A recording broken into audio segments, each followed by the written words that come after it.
Today I'm listening to this piano piece by American composer Henry Cowell called Frisking. It's actually a movement from a multi-movement work called Nine Ings. So number two is just called Frisking. 1916 is when he composed these ones. I don't know why I have this one in particular. I think because it was just freely available online when around the time I was downloading all of these piano pieces of his. Um, and yeah, nothing. Well, there's a couple of weird things going on with this score. So first off, you have two different key signatures, one flat and five flats. And the key with one flat has some C sharps in it and D sharps. So I'm thinking this is like D minor, whereas the lower staff is probably D flat major or something like that. So it might be like it looks like there might be some modal mixture as well as this polytonal stuff going on. And another weird thing I'm noticing right off the bat is that um, the bar lines don't line up. You probably already noticed that too. So this first measure has a pickup of 1/8 note, whereas the bottom line has a pickup of 1/8 note. The top line has a pickup of 2/8 notes. So right off the bat, the bar lines are staggered, and I'm seeing if it changes at any point. No, I think it just continues like that,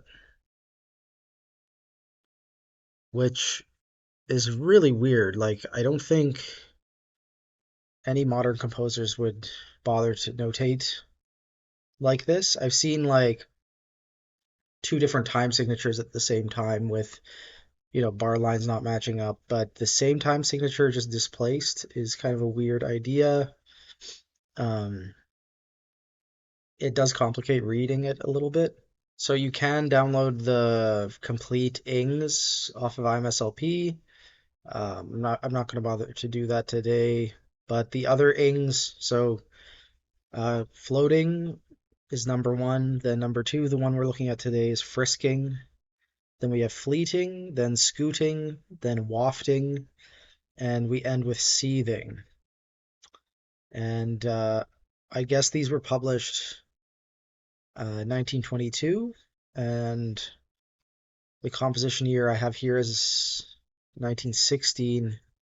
I guess some of them he would have finished in 1917 as well, because it says 1917 here.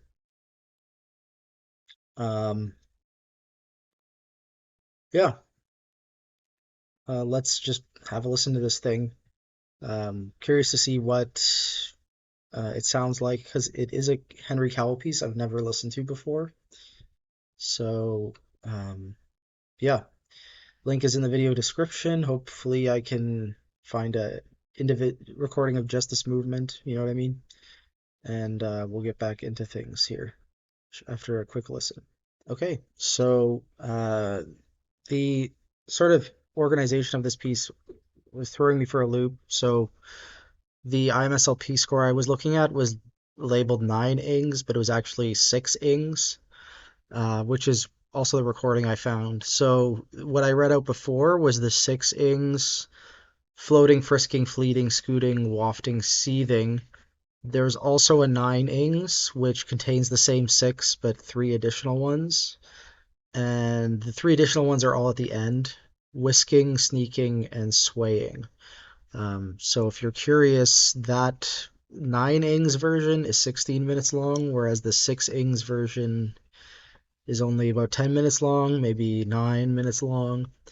So, yeah, that is sort of what little history I've found on this piece and where it comes from.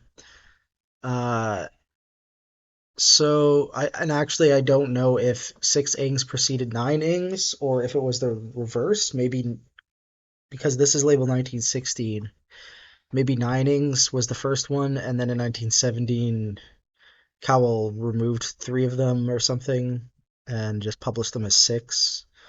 Um, So, anyways, regardless, I thought this was a fascinating little polytonal study because the melody is very folk-like and simple in the right hand, whereas all of this meandering stuff in the left hand is very much like disturbing the piece and creating all kinds of like dissonant clashes, obscuring the tonality. And yeah, it was an interesting experience because you can, if you focus on the melody, you can hear it in one key, or if you lose focus, you can quickly hear it in the bottom key. So I think it's a very successful essay on polytonality and could be very useful in a pedagogical sense. I remember, yeah, at UNT, I had to teach students polytonality as a concept. Um, so, and I had to get students to write music like that. So this would be a really good example of what you should do um, to get the effect that's desired with that technique. Um, yeah, I'll resist the urge to listen to the other ones today. But if it interests you, I encourage you to listen to the rest. Hopefully, this was a nice introduction to the Ing series by Henry Cowell.